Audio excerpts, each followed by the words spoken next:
Жөн эле рекламага келдиңиз окшойт дейбир да. Атаң көрөө, эми булар ушинте берет.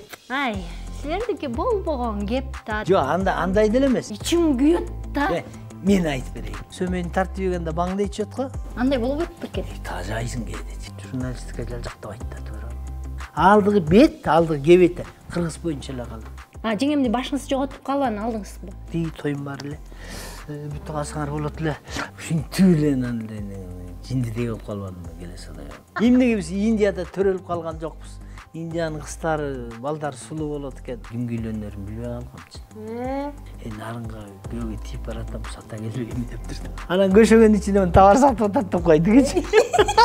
Тыйындын тааныбай да калганбыз. Только туатсыздар. Биз мировой кинону утуп атсак, бизде жип-жимжирт, аякта жинди болуп калышты орустар. Ай, баарын сурайсың деп макул айтып берейин.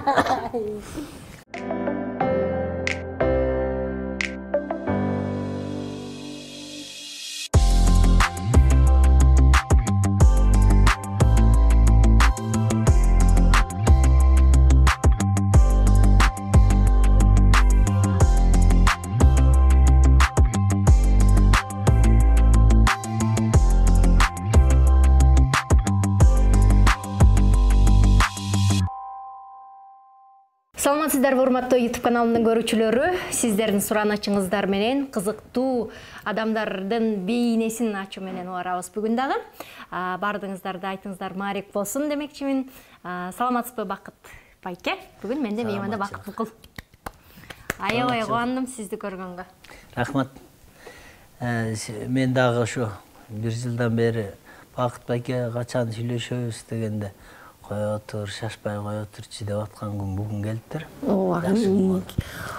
Кечке кое отур, анан могу учуру келет деп аябай баптап чактап атып анан кино тартылып болоордун алдында ылайыктап, Жөн эле рекламага келдиңиз окшойт дейбир да. Жок, бирок бериш керек эле акыры. Акыры айтыш керек. Ооба, эми жан дүйнөңүздө жаңылыктар аябай толуп кетти болуш керек деп ойлойм. Өзгөчө сизди мурун куудул, актер катары жакшы көрүп, сүйүп көрсөк, азыр болсо режиссерлукка кирип кеттирсиз. Анан бирок кирип кеткенде да укмуш кириптирсиз аяка. Анан чоң океанда чаба куруп жүрөт, анан болгон сыйлыктардын баарын алып атат деп анан айра-айра жаңылыктардан угуп көрүп атабыз. Сиз үчүн аябай кубандык. Биресе аябай таң калыштуу болду режиссерлукка кирип кеткениңиз. Бул мурунтан эле ичиңизде бышып жүргөн бир кыялыңыз, максатыңыз болсо керек да.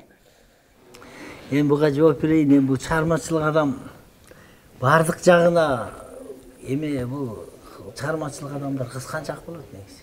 Неге? Ичи тарбы? Ичи тар болот. Неге? Анткени ал чыгармачылык иши да. Анан чыгарма. Мисалы үчүн Мен деле чыгармачылыкмын, тарбай эле жүрбөйм. Ырдагыңда келет, үнүң жок болсо. Мен ырчы болсом деп ичтей кетесиң. Актер болсом деп да айтасың, элдин ушундай образ жаратып элдерге мындай сүймөнчүлүгүнө ээ болсом деп. Анан за кадром режиссердун жумушун көбүрөөк мындай бала кезде көп жактырбайт экенсиң, себеби элдинге жүзүңдү көрсөтүп, эл менен иштегенди жакшы көрөсүң, актерлук, чыгармачылык жагында. Анан кийин карап отурсаң, ошо көрсө режиссурада керек экен да, ал сенин ички жан дүйнөңдү эмне курчап турса ошонун баарын чыгаргың келет экен да. Сенин жүзүң менен болбосо да башка кишинин жүзү менен чыгарганга болот экен да. Анан музыкант да болгуң келет. Койчу спортсмен да болгуң келет. Чыгармачы кишинин фантазиясы кенен да, жонон бүт баарын кылгың келет экен. Анан ошо сен айткандай башында куудул деп таанышчу, баягы ошо сатира жанрында же болбосо комедия жанрында көп жүрдүм да. Манера ошого окшош, мындай ылайыктуу дегендей да. Анан жүрүп андан да мындай башка жака өтүп кетким келет экен, серьезный ролдордо ойногум келет экен. Анан биздин Кыргыздын кийинки кинолорун карасаң бир ачылбай аткан нерселер бар сыяктуу да. Көп дагы. Ачылбай дагы эми бул чыгармачылыктын түбүнө жетиш кыйын да. Түбү жок да. Жеги жок деп эсептейбиз. Анан мен болсом монтип тартмакмын да. деген ойлор бар. Кинода жүргөндө, ушундай съемкаларда жүргөндө ойлор пайда болот экен. Эмнече могу жерди ачып кетпейт? Эмнече могу Кыргыздын могу жерин мактап кете албайбыз? Же болбосо могу жерин айтып кете албайбыз деген ойлор көбөйө берет экен дагы. Анан көз караш ошо баягы биз минтип коебуз да. Кино кадры деп коебуз да, ошо кадрлар анан көрүнө баштайт экен. Анан мен кино тарта аламбы деген суроону өзүңө берип туруп, могу кинону көрүп келейинчи, бул премьераны. Анан ошондо өзүмө жооп берейин. Же тарта алам, же тарта албайм деп ошо. Деп анан ошо башка кишинин премьерасын көрүп отуруп анан бүткөндөн кийин тарта алат окшойм, тарта алам деп туруп анан кирет экенсиң. Ошондо фестивалдык фильмдерден канчаны тарттыңыз байке? Кудай буйруса экөөнү. Ата керези. Анан акыркы көч. Акыркы көч. Темаларыбыз да ушундук деп. Мындай алар болсо мындай комедиялык жанр эмес, олуттуу драма жанрында болуш керек эле. Анан ушул дайыма сахнада күлүп, каткырып, монтип ойноп жүргөндөрдүн ичинде терең бир ой катылган болот да. Сиз ошол терең оюңузду, олуттуу оюңузду кино аркылуу сыртка чыгарган турбайсызбы? Кудай буйруса. Себеби комедия жанрында сен ага жетпейсиң да. Анын үчүн көбүрөөк убакыт керек, көбүрөөк сөз керек аны жеткириш үчүн. Анан өзүң мындай жеңил желпи ойноп аткан, элди күлдүрүп, же болбосо элдин маанайын алып аткан кезде сен ошону чагылдырып айтыш да кыйыныраак болот экен. Ага жана жанр дегенибиз чечмелеп берип атпайбы. Биз башка жанрга өтүп алып анан ошону көрсөткөнгө аябай эң ылайыктуу. Бакыт байке, мындай да, биздечи режиссерлор сенин бир образың менен өмүр бою ошол образыңды эле бир эле амплуада жүрө берет да адамдарчы.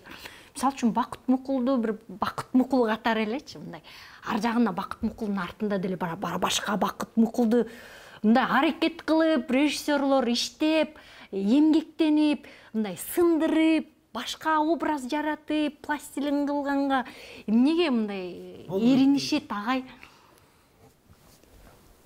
Алар ошо даярга көнгөндө ушуну чыгарса менин талабыма туура келет бул образ.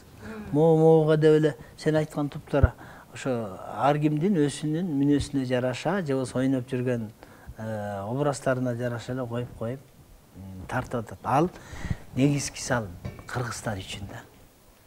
Мен ушинтип ойлойм да. Себеби Назираны, сени, Айтбекованы өзү момундай кыз, момундай жанрга ылайыктуу кыргыздар ошонусун күтөт деп туруп ошо даяр өзүңдүн немеңе коюп атат. Мени да ошондойго коет. Ар кимдин мүнөзүнө жараша кыргыз элине сиңген образыбызды эле берип коюшат да. Башка киши биздин мүнөзүбүз кандай экенин билип коюп туруп. Мисалы, аркы жагын, ар жак дүйнөбүз эмне жатканын билип коюп туруп. Ушуну айтсаңыз, тоң өткөндө. Мисалы үчүн аябай кубудулду трагедия ойнотуп койсоң болот. Драма ойнотуп койсоң болот. Кыргыздар күлүп мындай кабыл албашы да мүмкүн, бирок башка жакта кабыл алат. Ошол үнүн тааныбайт да, себеби алардын манераларын тааныбайт. Анан айтып берген ички дүйнөсүн алар түшүнүшү мүмкүн да. Негизи артисттерди сен айткандай сындырыш керек. Сындырыш керек. Ар кандай образга сындырыш керек. Анан бизде да ошо артисттер кичине жалкоо болуп атат да.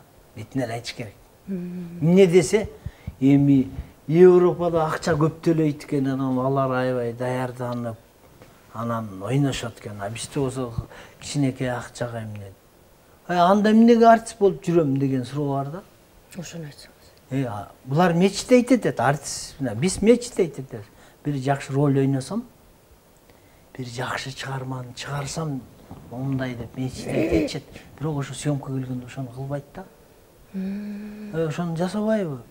Мейли баткакка түшсө, баткакка түшүп, бир ошо бир өзүнүн жанагы иши боюнча, специалисти боюнча ошону аткарып бир башкача образ жаратып кетсе болот да. Даже режиссер көз карашынан да башка жака кетсе режиссер сүйүнбөйбү. Мындай ойногум келип атат деп ойносочу. Биз жетектелип болуп атабыз да, бүт эле мындай ченелүү болуп атат, рамкадан чыга албай эле кыйналып атабыз, чынын айтканда. Анан айла жок, тегерегибиздеги кишилерди бир 50-60 актер болсо бири-бирибизди мактап коюп эле жашоо өтүп атат да, бирок келечекте да калыш керек да бир жакшы нерсе, жакшы образ. Баягы бакыттын өмүр бою бакыт болуп жүрө бербей. Ошо. Сакиш өмүр бою, сакиш бопуш өмүр бою бопуш боло берет. Ошо жүрө бербей, мындай ар кандай жаңа образ жаратса, кандай жакшы. Гүлмир эжени мисалы үчүн мен мындай драма жаатында көргүм келет, ойной алат деп ойлойм. Башка мындай ушундай Камчы Сарбаев өмүр бою комедияны ойноп келатат. Андан деле бир башка камчыны чыгарса, Аскат Сулайманов өмүр бою бир амплуа окшош эле баягы образдар. Андан ичинен таптакыр эле башка кишини чыгарса, эмнеге болбосун, Болот да. Мастерстволор жетет, Кудайга шүгүр. Просто өстөр шашпаш керек дей, тойым бар эле. Бүтүп алсаңар болот эле. Саат мынчага чейин бүтүп алсаңар мен Бишкекке уруп барып келе калайын. Көлдө болсоң, Бишкекке барып келе калайын. Ушундай болуп турушат да баарычы. Анан ага чейин нормальный съемка башталгыча жакшы эле сен менен иштеп аткан болот. Бирок съемка башталган күнү башталат да. Кичине жумушум бар эле. Кичине ушинтип эле турушат да. Кийин өкүнүшөт. Ошо убакыт өтөт, ошо время өтөт. Ошо жаштык өтүп кетет. Анан бир картайган кезде бир өзүнүн бир жаш кезиндеги балким өзүнүн турмушундагы образ көрбөй тартылбай калат. Же болбосо ушундай жаш кезиңди көргүм келет да. Мындай өкүнүчтүү болуп калат да. Анан мен ушу сенин передачаңан пайдаланып артисттерге айткым келет да. Иштеш керек. Жакшы образдарды жаратканга аракет кылыш керек. Ошол алган акча деле түгөнөт. Акчаңар аз экен дейт. Бизде мамлекетибиз кыйын боло албай атабыз да, баарыбызда эле акча жок. Бирок эртең экрандын бетинде тарыхта жакшы артист болгондон кийин, актер болгондон кийин ошо жакшынакай образдарды калтырып калган өздөрүнөн гана союз этет да. Сиз жана фестивалдык фильмдерди тартып атпайсызбы? Ага деген тартканга мындай эзип, мындай майын чыгарып, ушундай жууруп чыгарасыңар да. Ооба. Анан ага дагы бир оңой эмес акча кетет, бир жылдап тарткан учурлар болот. Бизчиле азыркындай шалпактатып 15 күндө тартпайсыңар да. Ошон үчүн муну каяктан табасыңар, анан эмне кылып атасыңар ушул жакты? Кандай экен фестивальный фильмдер? Фестивальный кинодо жок дегенде эми айтып атпайм, ошондой эле жалкоо да. Өзү бир жакшы роль жараткысы келип жүрөт, бирок съемкага барганда эле качан баштайсыңар? Болбойсуңар бул. Кичине байке бир 2-3 күн эрте алып чакырып алып, кичине ошо атмосферага көнүп турсун дейсиң да. Ошо өзүнүн образына кирип, ошо костюмду кийип ары бери басып турсун десең, шаштырат. Анан баштагандан кийин кайра экинчи дублду баштаганда, эмне болду? Калбай калды. Кайра тартабыз. Атаң көрөй, эми булар ушинтей берет. Ой, наалышат да. Ой, кокуй. Ой, байке, фокус болбой калыптыр. Технический кетип калды, фокус болду. Фокус болду дейт. Дегендер болот да. Бирок ошо удовольствие алып жырга ойнобой кайрачы. Мен да ушундай. Кое турчу. Мен өзүмдүн вариантым менен актерский бир шанс бергиле, мен өзүм вариантымды ойноп көрөйүн деп. Ушундай ойной турган ролдордо мындай сүйүп жасасак ишибизди. Ошо жерде азыркы мындай коммерческий кинодо анча-мынча мындай тексттерди деле көп өзүң сөзүң менен кетип калып атпайсыңбы? Эми ал жерде ары бери бүтүр точкасына чейин 1 жыл мурун берилген ал ролду анализдегенсиң. Мисалы да, Самболага. Образын кандай чыгарыш керек, состояниясын өйдө бүт берер. 1 жылда уже готовый болуп калыш керек да актер деген. 1 жылдан кийин только эле тартып эле кете бериш керек. Азыр сен мындай ойно, тигиндей ойно керек жок. Мизенценаны көрсөтүп койлу, ой, тартып кет. Мындайча айтканда, болевать этиш керек деп, сүз жыргаш керек. Ушул жетпей атат бизге. Анан ошол азарттык эгерде билип көрүп калса, кийинкисинде да ошондой ойногусу келишет да. А болбосо текстти мынтип карай калдырган, же удовольствие жок, же эмнени ойноп атканын билбей эле бир бетиңди мимикаларды өзгөртүп койсоң эле болду, снято болуп кетип калып атпайбы? Туурабы? ооба. Берки драмадачы. Моягыңан чыкмайынча, тартмай да. Азыркы актерлор боягы менен эле ойноп качканда, Сөз. бирок боягы менен ойнобойт дагы. Боягы менен башка да алчу. Ошо да. Сөз менен кутулуп кетип атпайсызбы биз? Мисалы үчүн деп карап калыш суроо да болчу. Деген эмне дейсиң деп ийебиз да. Аны ойнош керек да. Жашоодо эмне кылып атсаң ошондой жакшы нерсе болмок. Агай жана 70-жылдарда кыргыз керемети аябай өнүгүп атканда, азыр элдин баары мээсинде боягында, текчесинде, элестетүүсүндө кино дегенде ошол Советтик Союздун доорундагы кинолор келет дагы. Анан биздин азыркы учурдагы кинобузду мындай ай, силердики болбогон кеп да деген нерселер айтылат да көбүрөөкчү. Кандай деп ойлойсуңар? Балким биз азыркы кинолордун баркына жетсек, алар деле биз азыркы кинолорубуз балким ошол доордон өтүп чыгаттыр. Жок, өтө албай калды го дейм. Эмнеге? Кыргызда канча сөз болсо, мисалы үчүн, бир эле сөздүн бир 7 мааниси менен сүйлөй турган сөздөр бар болгон да. Ошорда какшыгы бар, подтексти бар, мындай да какшыгы бар, мындай айткан олоно кандай манер. Биз бир ашып кетсе аз эле сөз менен пайдаланып сүйлөшөбүз да азыр. Илгеркидей эмеспиз. Адабий тил жок, фразологизм, учкул сөздөр, макал лакаптар. Анан биз азыр ошо мурунку аталар сүйлөгөн сөздү сүйлөсөк түшүнбөй калышат. Түшүнүшү мүмкүн мында божомолдоп, бирок точно түшүнбөйт. Биз минтип эле коебуз да азыркы жашоодо.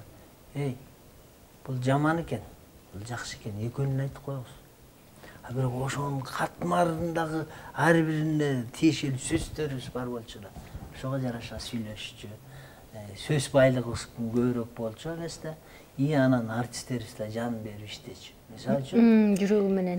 Гүмүшалиева апабыз деле айтады. Кайсы кинону көрсөң, ачты да кинонун баарын. Мейли массовка болсун, мейли эпизодский роль болсун, мейли чоң роль болсун. Разный образды жаратты да.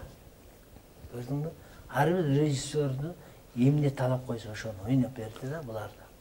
Бизде болсо жана сен айткандай эле, бул кинодо деле баягы Бакыт Мукул, тиги кинодо деле Бакыт Мукул. Анан эртең балдар сындайт, могу возраст деле барат. Бирок көрөсүң, ошо кино менен азыркы бараткан кинону салыштырса, алардын айтайын деген ой бар да, кен драматургиясы бар. Энен чонун драматургиясы бар. Ошон үчүн мындай сүңгүп отуруп көрөсүң, эмне болот болду экен, эмне болот болду экен. Азыркы кинодо эмне болоорун билесиң, бирок карап турасың кантип болоор экен депчи. Ачып коет. Мисалы үчүн, алдын ала сюжетти түшүнөсүң. Мындай экен, мындай болот экен деп. Бирок ошону кандай тартышыптыр деп эле көрө беребиз биз.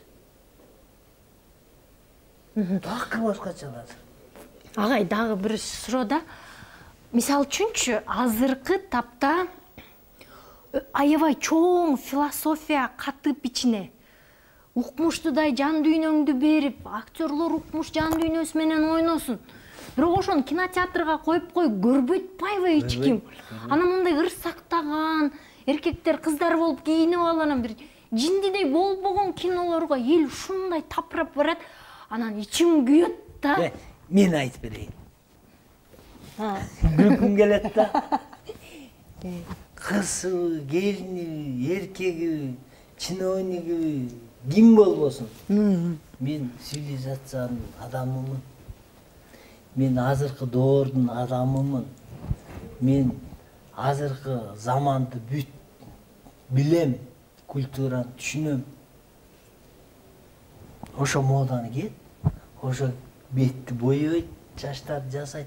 Аябай талтөнү культурный киши болуп, как будто мындай тамак ичпеген кишидей болуп жүрүшөт да.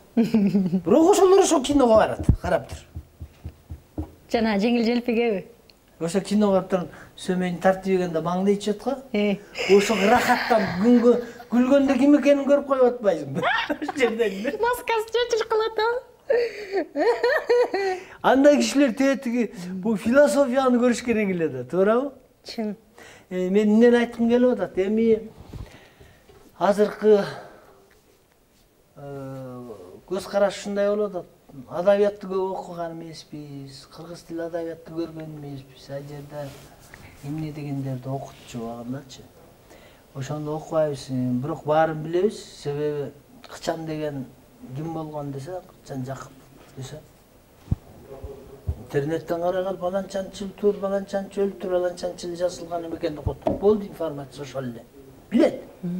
Бирок ошондой роман, повесттерди окусаң, ошого сүңгүп кирип, ошо менен эрип, кошо ыйлап, кошо сарсанаа болуп, кошо жанталашып, кактыкта өзүң ошо сүйүүгө жеткидей болуп, онтип окуйт да, ал образ теринен өткөрүп окуп атасың да. Бизде аны үчүн эле мындай информация катары эле кайсысы жазылган, эмне болгон, ал экөө жашообуз. Бүт.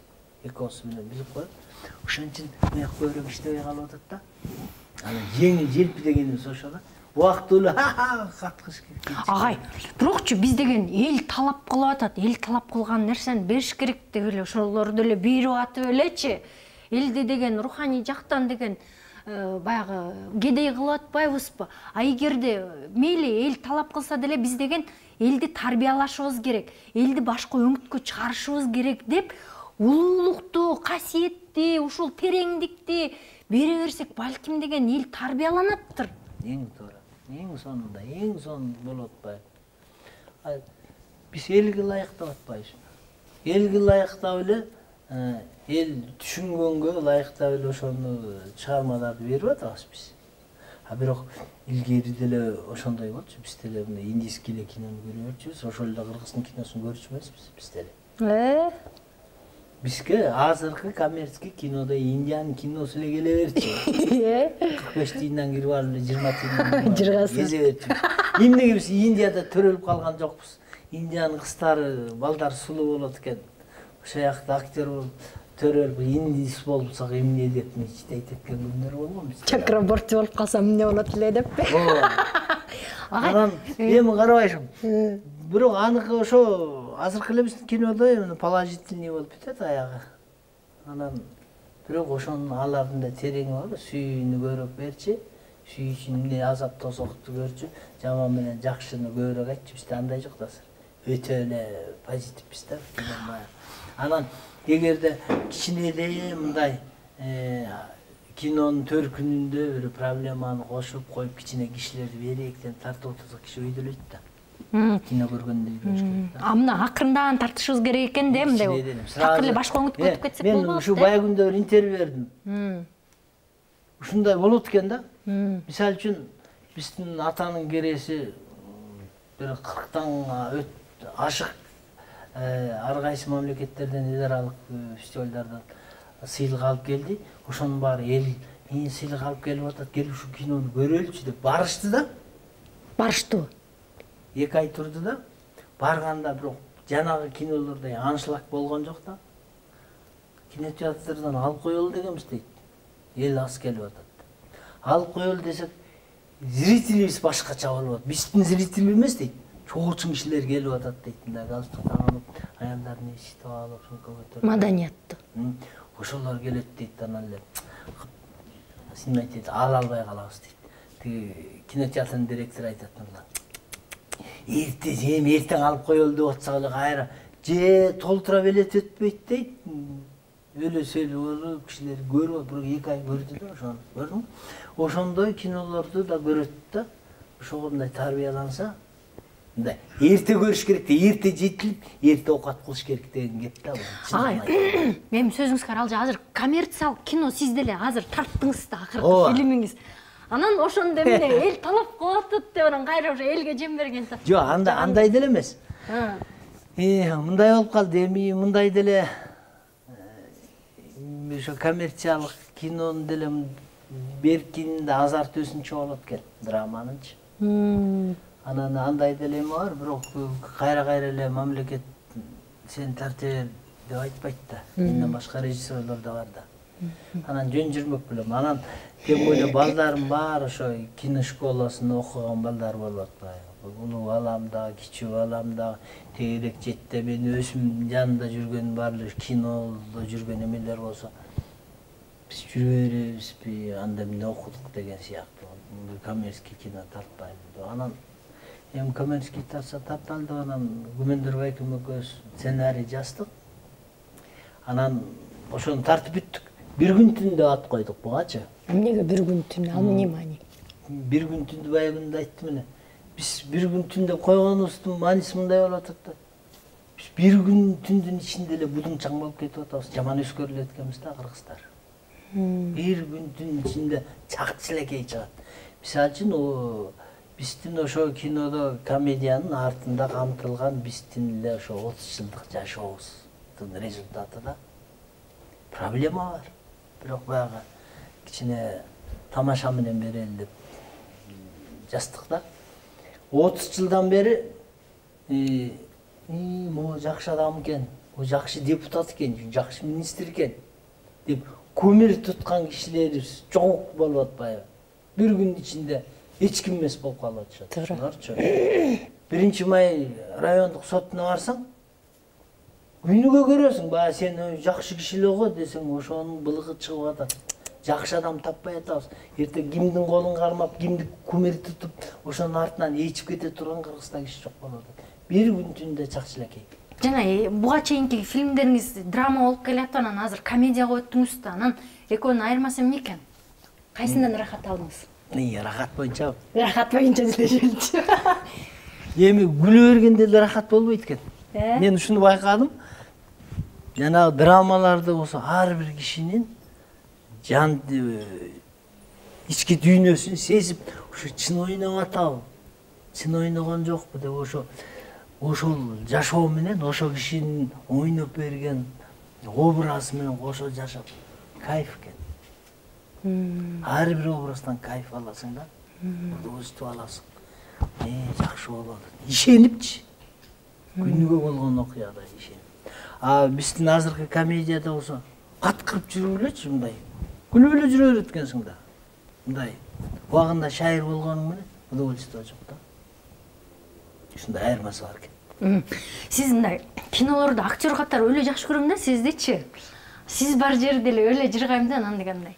Ойноп атканда жасалмалуулугу жок, театралдаштырып кетпей этпей эле. Ал дагы түгүн ай дебей элечи мындай ойнойсуз. Ал дагы түгүн ай деп элечи. Эмне болуп кетти эле. Ооба. Анан деген азыркы дегин келгени актерлордун абалы кандай экен?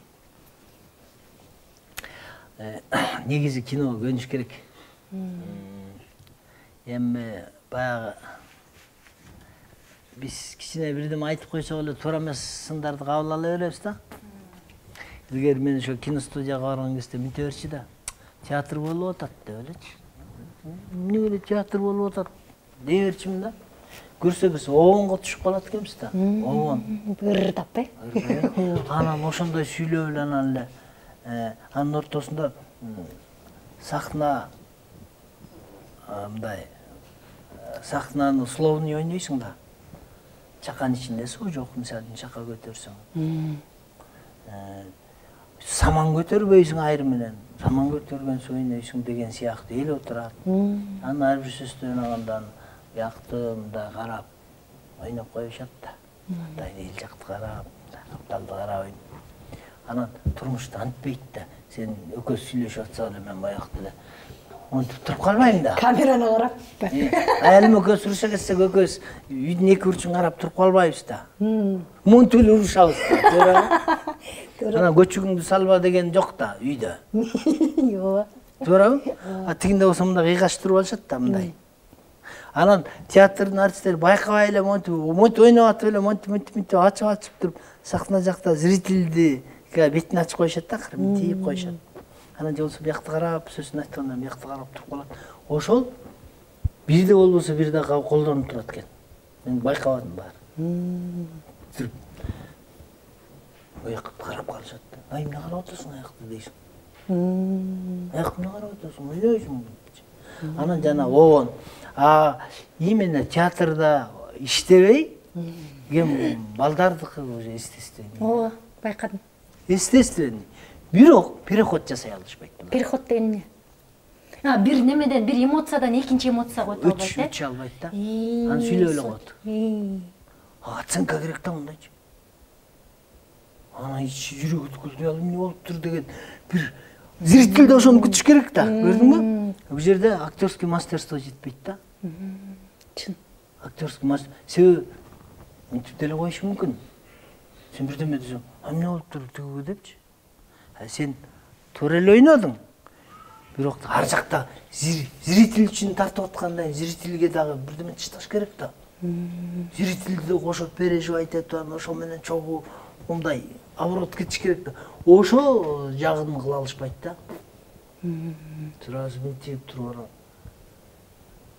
Мындай сүйлөп атып, ички дүйнөсү туталап көзүнөн жаш чыгып кеткен эмоцияларды жасай албай кетишет да. Аны театрдагылар алар катырат анычы.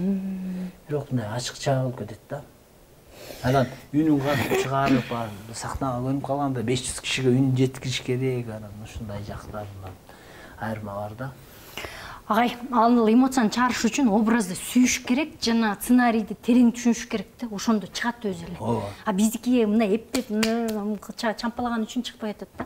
Эми мындай жеке жашооңузга келсек, жеңем экөөңөр ушунча көп жылдан бери чыгармачылыктасыңар, чогуусуңар. Мындай чогуу жүргөн. Тажаган жоксуңарбы дегендейби? Ошо бири-биринен тажап кетет го, анан бири-бирин сагынып туруш керек дейт го. Андай болбойт бекен. Тажайсың кээдечи. Анан. Бирок мындай чыксаң эле таанып каласың да. Командировкага кеткенче шашасың да, ичеле тажайсың жаш кезде. Анан 2 күндөн эле кайра бурулуп эле артқа карай бересиң да, кеткиң келип элечи. Эне азыр деле ошондой боло берет экен. Анан эми уже картайып баратабыз да. 1 мүнөт жок болсо эле уже издешесиңер. Үйгө келсеңер кирип келгенде, тиги кайда деп элечи. Ушундай болуп калат экен киши. Конечно, канча жыл жашап койдук, 35 жыл жашап койдук да. Жок. Кудай буйруса. Бирибизден тажабай этпей. Бакыт байке, анан башка алат элем деп чамындыңыз порто жолдо. Ушундай болдубу? Эркектер ушинтип эткен го. Ылайыгы келсе алып коеюн деппи? Андай эмес экен. Жок, мен өзүмдү билем да. Мен аябай мындай ишенчек, алданчак, мындай кара мүртөс эмесмин да. Эмнеге өзү эмес? Кара мүртөс деп коет. Кара мүртөс. Мен мындай жиним ылдам чыгат, кечиримдимин да аябайчы. Эч кимге таарынбайм, бирок кээ бир айтат го, бир таарынып калган кишинин ошун көргүм келбейт депчи. Менде андай жок да. Анан ошо эме болот экен ошо. Жакшы адам жок деп чоң апам айта берчү да. Жакшы адамдын жакшы жерлери болот. Ошону жакшы жагын издеп, жакшы жагын көрүп жашаш керек. Болбосо любой адамда бир жаман жерлер болот. Аны байкабай коюш керек депчи. Анан ошол сөздөрдүн баары эле адамга сиңе берет окшойт да. Анан мен кийин байкадым да, мен үйлөнөрдүн алдында элдин баарын эле жакшы көрө бербедим. Кимге үйлөнөрүмдү билбей калгамчы. Анан ак көңүлдүгүңүз кармаппы? Ак көңүлмүн да. Анан буга үйлөнсөмбү, же буга үйлөнсөмбү, же буга үйлөнсөмбү деп баарын. Анан үйлөнбөй жүрө бердим да көпкө чейин. Кое туруп элечи. Тиги үйлөнүп алсам тиги эмне болот деген. Кызганчаакты карабайсың. Тиги үйлөнсөм тигичи деп элечи. Анан кийин ошо мындай мен ошону байкап калдым да. Көрсөм мындай жакшы мамиле болуп калса жакшы көрүп калат экенмин да. Жакшы көрүп калган кишини анан кайра мындай кидайт эте албайт экенмин да, такыр. Анан менде деле болду, тең туштардын арасында үйлөнгөндөр болду. Тааныштардын арасында эки аялы кылгандар деле болот да, угуп тааныштардын арасында. Мен айтам, силердин жүрөгүңөр тоо экен депчи. Мен мисалы үчүн аялым менен жашап жүрүп бирөөнү мынтип жакшы көрүп, аябай жакшы симпатия болуп калсачы. Ошол менен ары дагы сүйлөшкүм келбейт мен. Неге? Жакшы көрүп калам, сүйүп калам мен.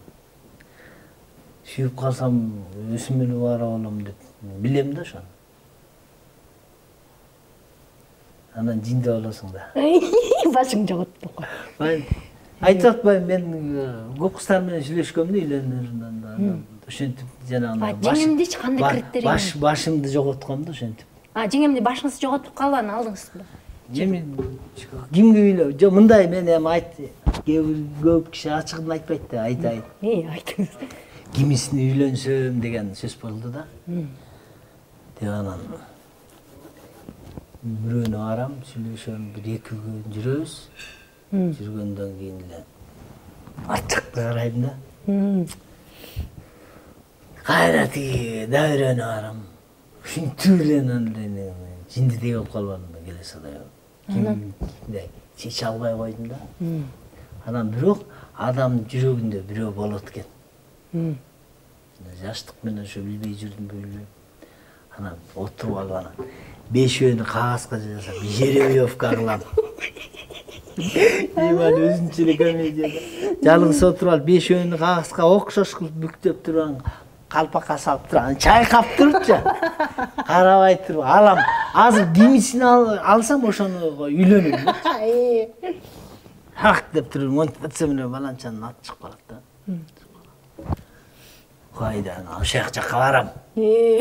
Барам да бирок жанагын айтпайм да бас кетпейт депчи. Бир нерсе эле кармап турат. Кайра эле болбойт да. Анан жүрүп эле анан ушундай отурсам деле могу бешөө да. Ушундай отурганда деле чын көзүм жумуп отуруп кимисин кармай ат коюп коем да, тиги деп. Деп мынтип карманда бул болуп калса да.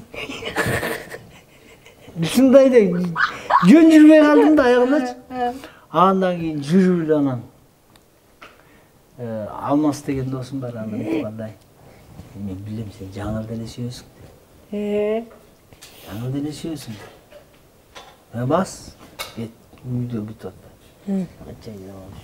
Жүрдүм анан бир күнү ошо досум экөөбүз отуруп анан калпакка жеребьевка кайра жазып. Азыр кимиси тийсе кетти алып кетебиз. Деп анан эң акыркысы да мындан кийин кармабайм деп атам да. Калпактын ичине бара жеребьевканы чакап туруп анан монтуп алып барат анан көрдүңбү? Жаңыл эле болсо экен деп атам ичименчи. Жаңыл эле болсо экен депчи. Деп турам ичим жаңыл. Жаңыл бекен. Жаңыл тийбей жүрүптүр көрсө көп кетейинчи. Ошентип үйлөнгөнбүз. Ал жаңыл жеңеде сизди сүйүп калыптырбы аны? Сүйбөсө жүрөт беле. Сүйүнүп кетиш керек анан үйлөнөбүз дегенде.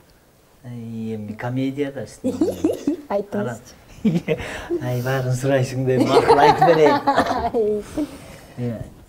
Кеткен атабыз балдар агесте ошо Волга менен Волга жалдап алып барып үйлөнчүбүз, эми азыркыдай машинелер жок да. Анан эки досум чоңду тартат, экөөтөн Волга айдайт. Алмаз деген досум менен дайыр досум. Волга менен кетебиз анан вечеринка жасадык баарыбыз. Бакыт үйлөнүп атат болупчу. Айылга кеткен атабыз. Анан эле эртең менен винодон ичебиз, арактан ичебиз, эртең менен турсак эле тигил экөө ичип алышкан. Качан кетти? Ай, кечинде кетели. Түнчүндө айтып атат да таңга. Кечинде кетели, биз начальниктерден суранып алалы депчи. Тойда эле анан настроение жок болуп калды. Анан турсак эле Тыныбек деген дагы классташым бар болчу. Көлдөй. Алар начальниктер уруксат бербей койсо дагы жүрмөк белең ара калып. Автовокзалга барып эле автобус менен эле кетип калгылычы.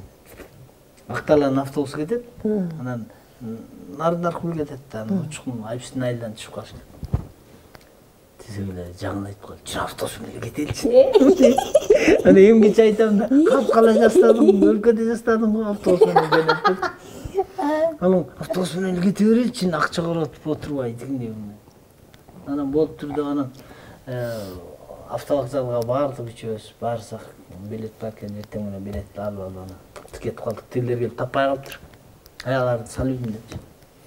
Анан эшиктин алдына келип токтогондо үйдүн жанында эле эшиктин алдында да, жолдун жээгинде да.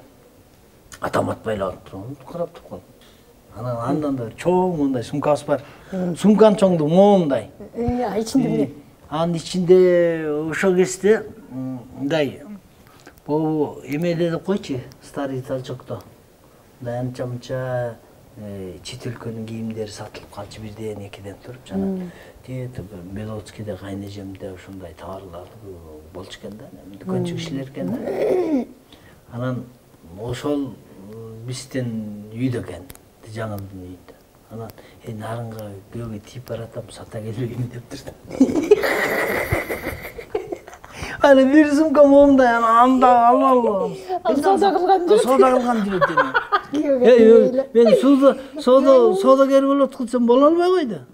Ошондон чыгабы дедим эле, кийинчи сайт таркап кеткенден кийин. Анан барып биз түшүп багаждан жүк алып атсак анан тиги папаша кирип турду, тетигин аял алып келет, окшойт, жанында бирөө жүрөт. Калачы ишке депчи. Как будто күнүгө келип аткан кишидей үйгө кирип кеттик. Анан келе койду, анан көшөгө тартан отуруп калыптыр. Анан көшөгөнүн ичинен товар сатып атат деп койду кичи. Теңизбек деген иним бар, ал атты минип алып, канжагасына айлап алып, ар кайсы жеңемдин кокуй деп, жаңы келген жеңесинин товарын сатып берейин деп, айылдын баарын кыдырып товар сатып берген. Ушундай. Анан элдер мынтет да, Волга менен баргандарын айта берет да. Волга сол автобус менен кеткем, анан атам мактанат элге. Акылы жок да силердин балдарыңар. Жалаң Волга менен келип, анан бир кой салып берип, же болбосо акча таба албай эле жүрөсүңөр. Менин баламдай болумдай, бири-бирин сүйсөм, автобус менен эле келип калат экен. Депчи. Анан ошентип анан нөкөсүн тубасы дагы башталды. Чогуу жашадык. Анан театрда ошондо айта кетейин. Бул адам баласы өзүнө өзү роль тандайт экен. Жашоодо дагыбы? Же немедеби, сахнадабы? Сахнада мен ошо минтет да бир жолу интервью берип атам, келинчегим айтат, мен Беловодскийдин ак кусу болчумун. Мен нарынга барып үндүк болуп калдым. Индик болгон. Деп атпайбы? Анан айтма, сени ким индик кылды? Өзүңөн эле. Анан баягы интервью алып аткан кишиге айттым. Жок, бул азыр алдап атат мени деп. Илгери ооба, мен үйлөнгөн кезде, жаш кезде театрда жалаң Снегурочка болчу. Новогоднее представление. Анан кийин сен Баба Яганы ойночу дебесе деле. Так, жаңы жылга даярданабыз, ким кайсы ролду ойнойт десе, өзү эле барып эле Баба Яганы кийип алат азыр деди. Адам өскөрүлө берет экен да. Үндүк болду, анан Баба Яга болуп жүрөт азыр ошо. Азыр Баба Яга да ажырабай калды. Анан балдарыңыздын баары чыгармачылыкка кирдиби? Анан негизи атам мынтип айтчу да. 9 балам бар, 9 баламдын 7 эркек балам, 7 өтөн актер болсо. Атаңыз ушинтип айтчу, кичинекей кезиңизде. Ошон башка жумушту признавать этчү эмес да. Эмнеге элдин баары артисттер жаман көрчү эле калчу? Жок, эсте артистке жетпеген кишилер толтуруп алчу. Менин атам мединститутта окуган киши экен, 2 курс окуп, тышта анан пединститутта окуп, анан килтеген чоң жумушта иштеген киши болгон. Анан кой мен творчество, талантым менен кетем деп Нарын театрында иштеген да. Анан ошо атам айтып калчу, балдарым жететен актер болсо, келиндерим сыбызгыдай ырдаган ырчы болсо деп мечте айтетчү. Анан баарыбыз эле артист боло беребизби деп, 3-өбүз, 4-өбүз, 5-өбүз артистпиз, калганы Кудага баргандачы, именно артист эместер аккордеон асылып алып ошолор куда тосуп берет да. Ошолор сопровождать этет ырчыларды. Баары аккордеон ойнойт, комуз ойнойт. Анан Гүмөндөр экемдин 4 баласынан Абдыраевде окуду. Бир кыз гана бүтү, Абдыраев бүттү, консерваторияны бүттү, калганы окуган жок. Көңүл калып калат экен балдардын делечи мындай. Гастролдо эле жүрсөң үйгө таштап коюп эле. Ама Эрмек деген балам деле ошо айланып эле кайра кийин келди да. Бу да көкөйүнө көк таш тийген да, биз көк таштай тийген экен биздин гастролдорубуз. Жана улуу баламдан кийинкиси кичинекейгисинен Базарбаевди окуду, кийин Ленинградда Ваганова академиясын бүтүп балет боюнча азыр ошо Европада бийлеп жүрөт. Ушундай балаңыз барбы? Жана атанын кересин ойногон балам. Андан кичүү балам киношколада окуп жүрөт.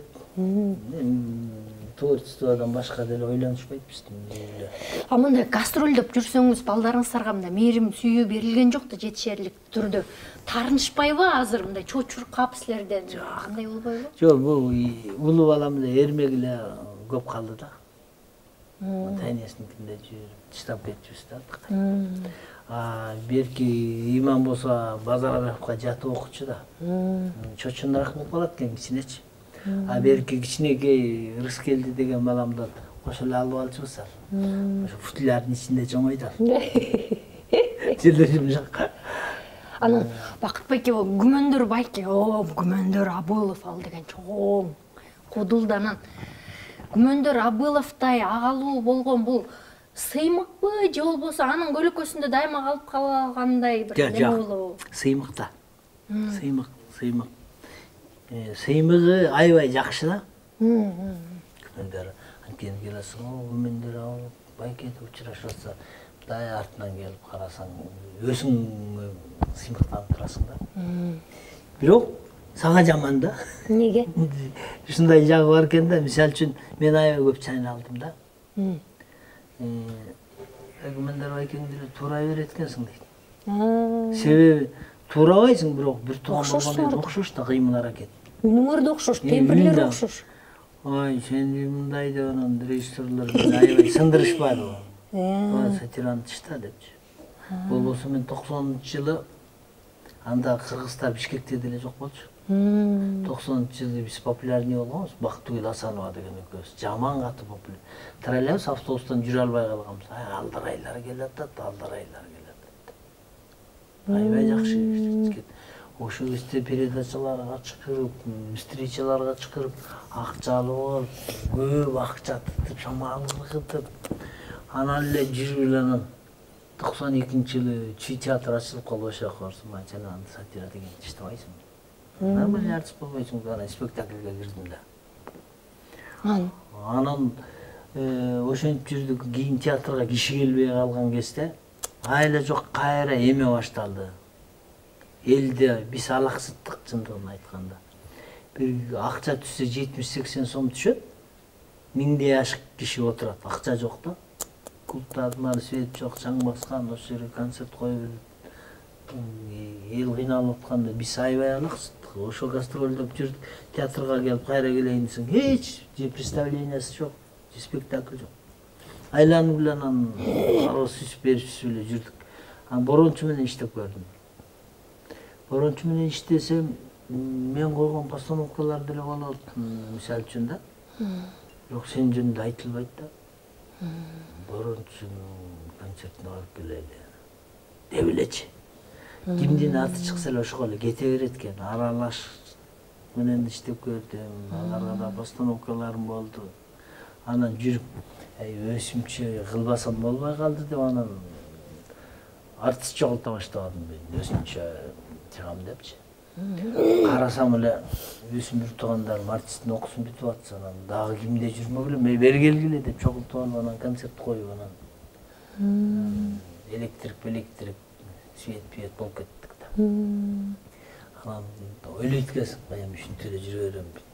Ал жакта бирдеме турат да болбойчу. Ушуну кылыш керек деп отуруп, ошо эми Кудай буюрса дагы эми өмүр творчество деген түгөнбөйт да. Жетпейт да чөтпөйсүң. Агай. Дагы жакшы нерселерди жаратышканга аракет кылыш керек да. Мынтет го агай. Бир эле бакыт менен кет. Бак деген бир жерден көгөрөт дей беришет го. Анан бир эле багыт демеш, творчество бир багыт. Ошо ушундай жакшы эле туура элеби ушундай ар тараптуу болгонубуз? Же айтпек журналист болсо журналист бойдон кечиш керек, же болбосо кинону тандаса кино менен кечиш керек, же муну тандаса муну менен кечиш керек деген. Андай деле эмес. Мен бирок бир нерсени мындай кылдым да. Мен 2014-жылы 2012-жылы ошондо баштадым мен негизи. Үйгө келдим да. Кукольный театр жасадым. Кукла жасадым. Композиторга музыкасын жаздым, билтеген народный артистке эскисин чийгизип, костюм тиктирип, машинесин алып, келинчегим айтты, муну алып алып, пансионаттарга барасыңбы, садиктерге барасыңбы, мен кукла менен иштеп, мага тийишпечи, мага тамакиди алып бербе. Мен творческий бир жумуш кылайынчы. Эч бир жолобочу мага дедим да. Тыйын сураба, айлыга да барбай, сен бар, бакыттын жумушу болуп атат. Той ана мен тамаада болчумун. Тамаада алып тыштадым, концертке чыктым, ушуну барып тыштадым. Только бир кино тартайынчы депчи. Андан кийин бирдеме болду да. Болбосо жанагындай да. Тоюм бар эле деген кишиден эчтеке чыкпайт, мен айтып атпайм. Чыкпайт. Миң мастер болсоң да чыкпайт. Ага сен сүңгүп кириш керек экен да. Үйдө эмне бар, эмне жок дегенди унутуш керек да. Көрдү. Ана мойнуна алды. Жаңылга рахмат. Ошонун баарын канежем айтып атпайбы. Көлгө барсам, күнгө күйүп, капкара болуп, сиңдим балдарын ичитип алып, сказка коюп, акча таап, Бишкекке Бакытка салып атат. Бакыт болсо, папак болуп үйүндө жалгыз эчтеке кылбай жатат. Жардам берип койбойбу деп. Ичинен түшүнтүп ойлонгом дейт. Анан айтпайсың тиги жатат. Чакырбайсыңбы жардам берсин десе. Жок, ага тийишпейм мен иштей берсин.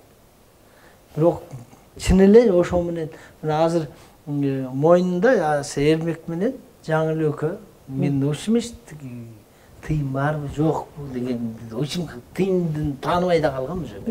Ал эмне? Только творчество. Ошондой болмоюнча бирдеме чыкчыдай эмессиң да. А болбосо тамада боло калып 20 000 сом таба калыш эмне жаманбы? Мисалы да. Концертке бара калып, концертке барганда жүрөгүм түкүлдөп монтесиң го? Ооба. Кирип кеткиң келет да. Ооба, чын. Жөн турайынчы деп эле жүрөсүң да ушундай. Хотя бөлүш керек экен да кичинемдай ичкесин. Журналистика жакшы да, сен ички дүйнөдөгү аркы адамдын кулк мүнөзүн, ички дүйнөсүн оодарып чыга аласың, наоборот жакшы да. Актрисалык менен журналистиканы тыштабаш керек, экөө бүт бирдей.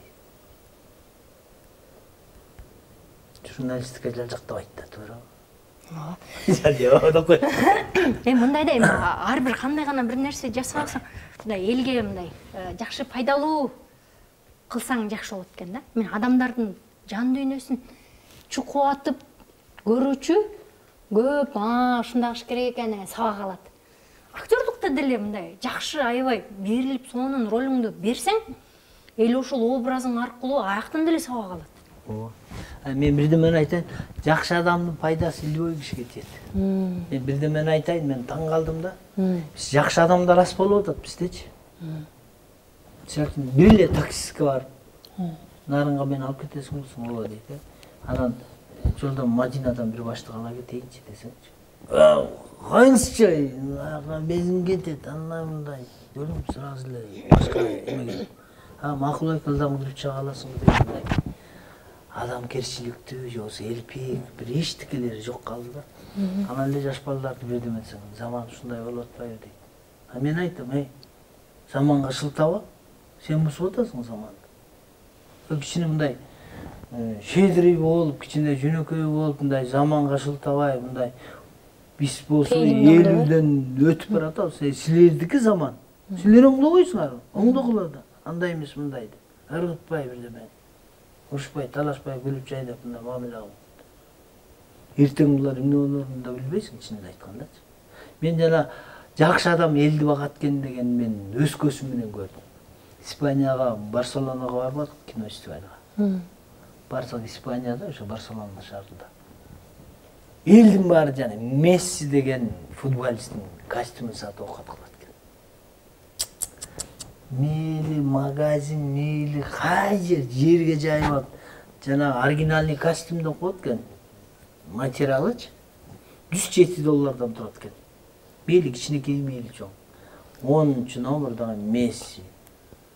Негри деле сатып атат, анын ичинде ар кайсы улуттардын баары сатып атат.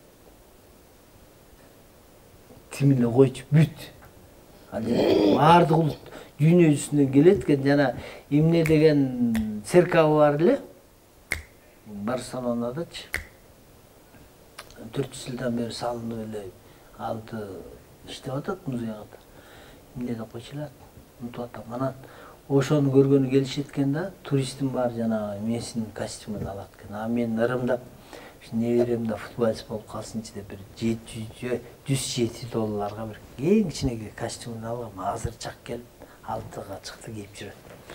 Анан ошондо мынтип атпайм да, Аргентинец дейт, Аргентинада эме футболный академияда окуп жүргөндө Аргентинада окуудан чыгарып коюптур.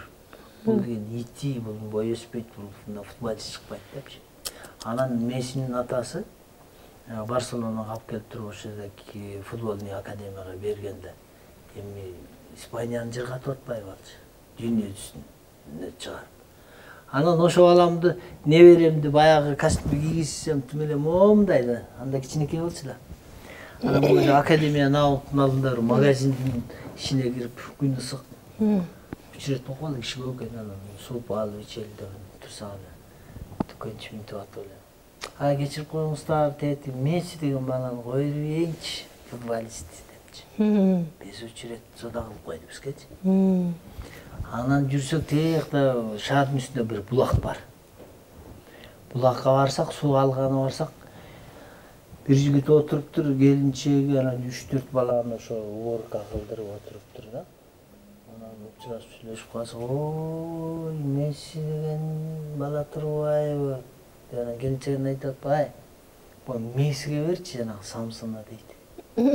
Жанагы чоң томпойгон оштуктар жасаган самсы бар го, ошондон ысыгы 10 самсы бар экен. Ошонусун берип атпай, жеп койгулачы балаңар менен. Койгула десек, жок, биз азыр муну бүтүп калдык деп үйгө барып деле жейбиз. Могу Месси үчүн, бул Мессидей бала болсун депчи. Анан кетип баратып айтып атпайм. Адамдын жакшысы илебой кишини багат экен да, кайда жүрсө. Ошо Мессинин пайдасы биякта да тийип атпайбы, көрдүңбү? Мессинин күнүбү? Силерге да тийди. Бизге да тийип атпайбы? Көрдүңбү? Жакшы адам бардык жерде эле жакшы болот экен деп ойлоп каласың да. Адам болуш керек. Ушунча жыл момда сахнада жүрөсүз анан. Сахнада ойноп атып эле адамдардын аурасын, деңгээлин байкаганга мүмкүн да. Мурунку учурдагы адамдардын, көрүүчүлөрдүн деңгээли, балким пейили, азыркы көрүүчүлөр менен айырма барбы? Бар да. Мурун кишилер ишенчек болчу да, аябай. Сахнада спектакль ойносо кошо ыйлачталар. Кошо ошо жашоону көрүп, ошол окуяны көрүп, ошол актерлорду жек көрүп калып, мисалы, жаман терс карман. Кошо ыйлашып, жек көрүшүп, салашып, тып-тыныч отуруп алып көрчү да. Асылар деген бирдеме жеп отурбай, жем жеп отурбайбы? Мындайча айтканда, спектакльге кирип каршылдап бирдеме жеп отурат, лимонад ичип. Кока-кола ичип. Анан бир сөздөн бир мындай, диалогдон бир кырчыга түшсө, деп күлүүгө трагедия болот. Даже спектакль көргөндө элебиз. Опера балетти тим эле коет. Кара сөз менен сүйлөнүп аткан спектакльди көргөндө айтат. Айырма бар. Анан азыр жөн эле мынтип атпайбы, цивилизацияга жетпиш мындай современныйбыз депчи? Современный эмес. Эмеспизби? Эмес. Неге? Современныйлер тигилер болчу, культураны ошолор жакшы билчү да, маданият. Советтер Союзундабы? Азыр кантип тарбиялайсың? Азыр мурунку поколенияны карасаң, мынтип келип дастуркан колдо бата кылып, колун жууп келип, бата кылып, алыңыз деп улуу кишиге ооз тийип туруп мынтип жешет. Байкап көрсөң? Ооба, ошондой. Азыркылар бетин жууйт да төшөктөн эле кофе ичип атпайбы? Тура калып. Бул культурабы? Маданиятпы? Төшөктөн тура элек жатып кофе ичет. Анан о жерден алып барып подоконник терезеге отуруп алып тамак жейт да. Бул жерде жеп аткан кишичи, эме котуп жебейсиңби дейсиң да, сенин аппетитиңди бузат дейт кылып. Басып жүрүп жейт да. Болгон эле телефонду билет булар. Башка эчтеке үйрөнө элек. Аябай артта калдык. Мисалы үчүн, мен дагы муну айткым келет да. Могу биздин эл менен Атан кереси деген кинону мустарга коюп мындай встреча болду да. Анан окууну бүткөндө кайка барасыңар десе эле Европаны айтат же Американы айтат да. Эмнеге? Мен айтам, аяққа барғанда еш қачан американец бола албайсың, неміс те бола албайсың, испанец те бола албайсың. Алдығы бет, алдығы кебеті қырғыз бойынша эле калат. Аяқтан сен мындай испанец екен, неміс екен дебейт. Эмне бар аяқта? Кылбайсыңар му аяқта. Оны окууну демге кылбайсыңар, жакшы окууну бүттүңөр. Кыргызстандын эң түпкүрүндөгү карап, аябай ушу мугалим жетпей аткан же болбосо иштей албайт, барып иштебейсиңер ошол жака барып. Аякта эмне бар? Эми бизде мындай бир чети жиниңде келет да. Тарыхчылар көп бизде. Тарыхчыбыз деп элечи, профессор, доктурлар көп. Бир тарыхы жок, чогулуп жазган. Кыргыздын тарыхы. Мисалы үчүн биз окуп жүргөн кезде биз Толук молдону эле таанычыбыз, Токтогул Сатылгановдон башка кишини тааныч эмеспиз. Ана биз окучубуз Кытайдын тарыхын окучубуз, Грецияны окучубуз, Римди окучубуз, орустарды окучубуз, Испания, Европаны окучубуз. Кыргыздын тарыхын Токтогул Сатылган, Толук молдону эле билчүбүз. Дұрыс тарих жоқ. А болбосо до нашей эра биздин заман ушундай культурабыз, ушундай катуу цивилизацияга жеткен кези адам эмес, ат жаптыктарына чейин кийим тигилгенде чегилип, шагарап. Ошо кез Европаны басып алты кылым жаткан кез ошондой экологияны талкалабаган эле, мисалы үчүн ошо биздин эл болгондо мындай гүн эли деп коебуз да жалпысынан. Бир да экологияга тийишкенбиз. Мына эң кичи да. А ошо кезде эле салып албайт беле деп атышпайбы? Жок, булар ошо природа менен жашап келишкен да. Жада калса агып аткан сууга жууну ийсе закон бар экен, башына алып салчу. Сууну алып тияка жуунбайсың, булгабай алдынан киши ичет дегенчи. Ушунчалык латовой эмебиз болгондо. Чачтын өрүлүшүнөн өйдө бул кыз экен, бул келин экен, бул мындай экен, бүт айтпай эле элдер байкап койчу да мындай экен депчи. Кийиминен, оймосунан, кашкырынын терисин илип койчу экен босүйгөчү. Ал илип койгону атайын илдирчү экен, сен каршыңдын терисин илип койчу деп. Себебичи? Мындай ушундай характерлер бар да, мындай кашкырдай бетке айтып ийген, жар деп ийгенчи. Ошон үчүн чоочун киши келсе, абайлап сүйлөп, мүнөзү кичине кашкырдай экен дегендей, көрдүңбү? Анан түлкүнү илип койчу экен. Бой жеткен кызым бар деген эле. Ушу сыяктуу айтылбаган сөздөр менен ошон маданияттарыбыз болгон да. Анан эми карабайсың, бир таштын бетинен бир эчкин чегилген эчкини же болбосо кыргыздын бир тамгасын, ошо күн элдеринин бир тамгасын алып келип туруп профессор, доктор болуп эле жатышат. Жазбайбы, жаштар окусун. А жаштар ойлоп атат, биз көчө эле жаралган эл болушубуз керек деп ойлойт да, билбесе, тарых жок болсо. Тиякта биздин көрдөстөрүбүз каякта? Ошонун баарын окуса, эмне болгонун. Анан ушундай атайын тарыхыбыз болсо, анан ошондо кичине өзүбүз жок кылгыбыз келет да, тиякта эңсебей. Анан ошонун баарын кылыш керек да. Ошонун баарын окубай атабызбы? Кинодо көрсөтүш керек болуп атат. Кино менен жеткириш керек да мунун баарын. Агай, мен ушуну түшүндүм. Биздин адамдарга кино, реклама, клип, көз менен көргөн элестетүүлөр, аябай неме экен да, кулагы менен уккан ошол нерсе менен адамды баттыраак тарбияласа болот экен, баттыраак көкүрөгүнө жеткирсе болот экен да.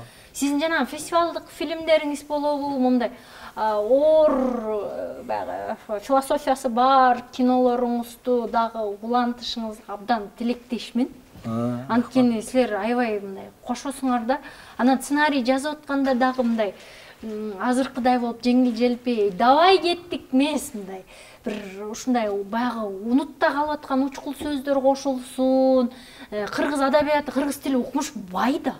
Ошол бай тил менен сүйлөшсөк, бири-бирибизди илгери деген бири-бирибизди мындай ашмалтай кылып көнгөн эмеспиз да. Биз деген мындай учкай айтып, минтип чыңчып өтүп, каяша кылып, мындай түз эле бетке талпайтпай мындай кагазга ороп сүйлөп, ушундай кер какшыктарыбыз эле кандай. Ошондойлор менен азыр өнүктүрсөк, аябай сонун кыргыз элине этим эле укмуш салым кошкон болмокпуз да. ошону кылыш керек болуп атат. Бул негизи тарбия мектептен башталыш керек болуп атат мунучу. Садиктен. Садиктен баштап. Мисалы үчүн мен Кореяда жашап келгендерден уктум. 5-класска чейин сабак окуйт экен. Буларчы тарбиялайт экен бала. Ууру кылба, бирөөнүкү. Тикиндей кылба, мындай деп жалаң ошо тарбиясын, культурасын үйрөтүп, деп туруп, анан мээсине сиңирип туруп, анан сабактан баштайт экен. Биздики кандай болбой атпайбы? Сабакты жазсак эле болду. Алыш керек, урдаш керек дейт, бай болуш керек деп. Мисалы үчүн мен бирдемени айтып коеюн. Илгери артист болуш керек дечи. Актер болсом, режиссер болсом, ырчы болсом дечи. Анткени ошол кезде Кыргызда дүркүрөп өсүп аткан кезде да мейли опера балети болобу, ырчысы болобу, актерлук болобу, киносу болобу, музыкант болобу, ушундай катуу өрчүп атканда элдин баары артист болгусу келчү. Ошого жеткиси келчү да. Ошолордун колун кармагыш үчүн бир өзүнчө эме болчу да, ошого учурашып коюшчу. Азыр артисттер эмне кылсын? Айлык 2,5 миң сом. 16 миң сом средний айлыкты уялбай айтып атат министрчи, премьер-министр. 2,5 миң сом театрда жаңы иштеген балдар. Туура. Анан 2,5 миң сомго. 2 күн. Анан ошол балдар эмне кылат? Жеп ичкендин бар жип айдап атса, жакшы кийинип, кычырап ресторанда жүрсө, аларды көрүп, мен депутат болом деп атпайбы, мурун артист болом дечи да биздин учурда. Биз артист болобуз дечибиз да, мисалычы. Азыркылар депутат болобуз деп атпайбы. Орто жолдо криминал болгон мода болчу. Анан карабай, бул жеткен чеги да баягы 3-чү этажда какыс-кукус болуп кеткени да чыкты го интернеттен. Уктуң да? Жок, эмне экен? Мен уялбай эле айтып берем, чыгып кетиптир 3-чү этажга. Ак үйгө. Жок, интернетке чыкты. Мен өчүп калдым, чынчы. Кечки жүрөгүм. Ким агай, ким эмес туралы. Өч алып атыпты, ким экенин ким билет. Ошого окшогондор да, булар укмуш экен да. Чимкирикте болду. Эчтик экен, маданият менен эч. Ошо менен да өч алам. Эмне деген жаңы бул жакшылык. Сөз жок болуп калды да. Ай, биздин колдо маданият адамдарынын колунда. Ана муну айтыш керек экен. Айтыңыз. Чирип эле байып атышат. Же мамлекеттин колунда бир тыйын жок. Чын эле. Элди көтөрөм дегендер эле тамак ашап келип ташыгандан эл көтөрүлүп, курсак тойгондо эл көтөрүлүп эметпейт. Андан кийин киного жардам беришпейби? Кино тарталы, туурабы? Ооба. Киного тартыш керек, жакшынакай тарбия берели элге. Өмүр бою тарыхта калып кала турган Кыргыздын тарыхтарын тарталы. Ошолор келишпейби? Сон. Мисалы, сага мага келсин, да Бакыт, Назира кино тарталы. Менде акча бар эле, мен фирмам байып атат. Каяка жөнөтөрүмүн билбей калдым. Эми ал ичип жеген, ал эртең түшүп кала турган нерсе, бирдеме кылып кетиш керек. Ал салган тамы келесине өзүнө үй салсын, кечке үй сала бериши. Элге эмгек кылып койбойлу. Кандай дейсиң? Сон. Сон, эң сон. Такай сен передачаңда айтып жүрчү, элге эмгек кылып коелу кино тартабыз. Эң сон. Акчаңар болсо, акчаңар көбүрөөк болсо, мага келгилечи. Мен мындай Бакыт Мукулга окшогон сон адамдар тааныйм, ошолорго мындай бөлүштүрүп берем да. Айтчы. Тарыхтарды тарталы, Кыргыздын маданиятын тарталы, убагында биздин ата бабаларыбыз кандай жашаган бир дүйнө жүзүн таң кала турган культуралар тарталы. Мисалы үчүн атамдын кересинде аябай чоң критиктер, киноведтер жазды да. Кыргыз деген өлкөдө ууру жок экен депчи.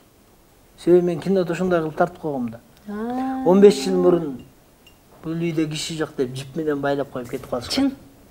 Анан жипти тартканда чирген жип үсүлүп, чаңдап кетет. Ичинде желе баскан, 15 жылдан бери бул жакта киши жок деген белги, булар кирбейт экен деген.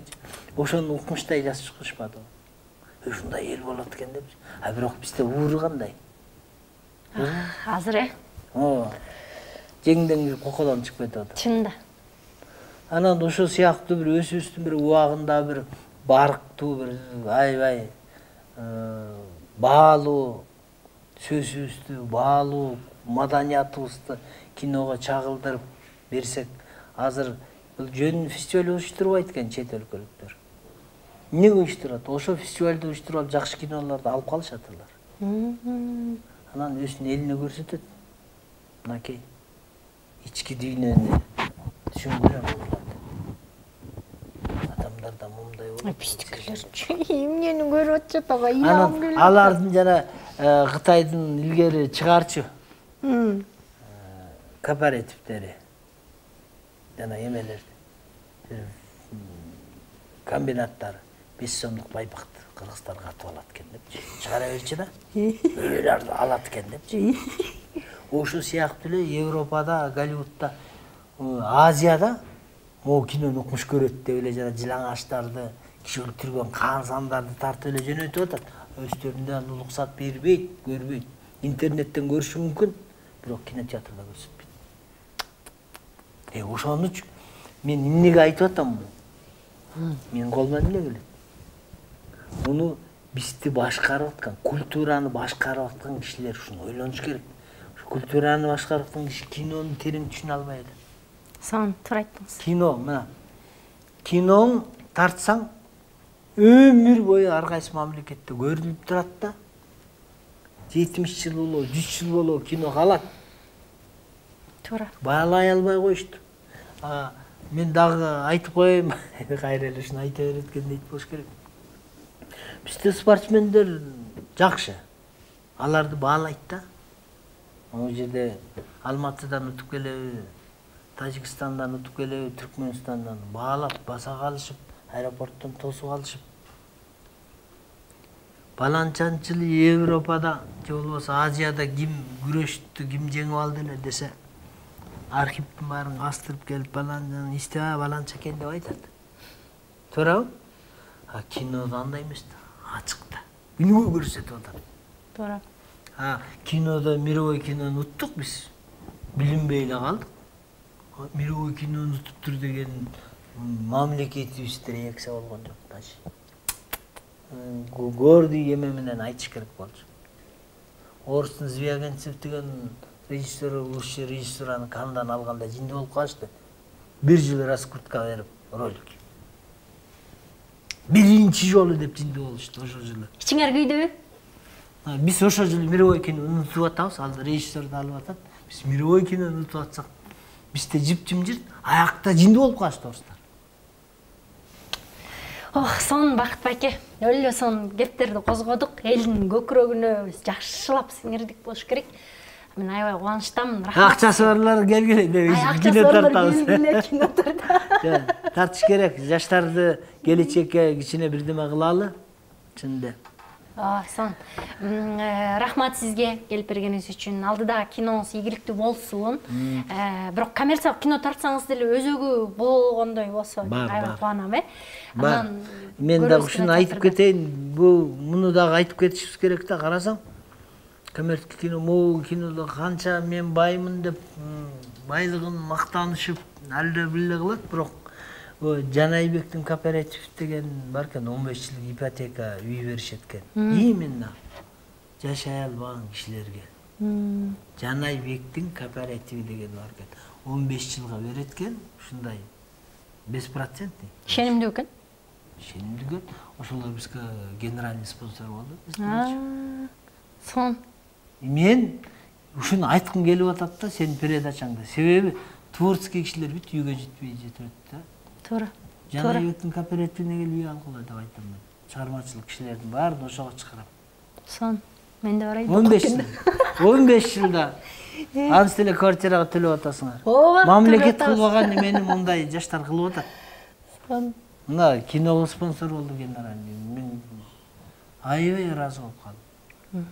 Анан кичине атап коеюн, Абдыш ата деген биздикилер.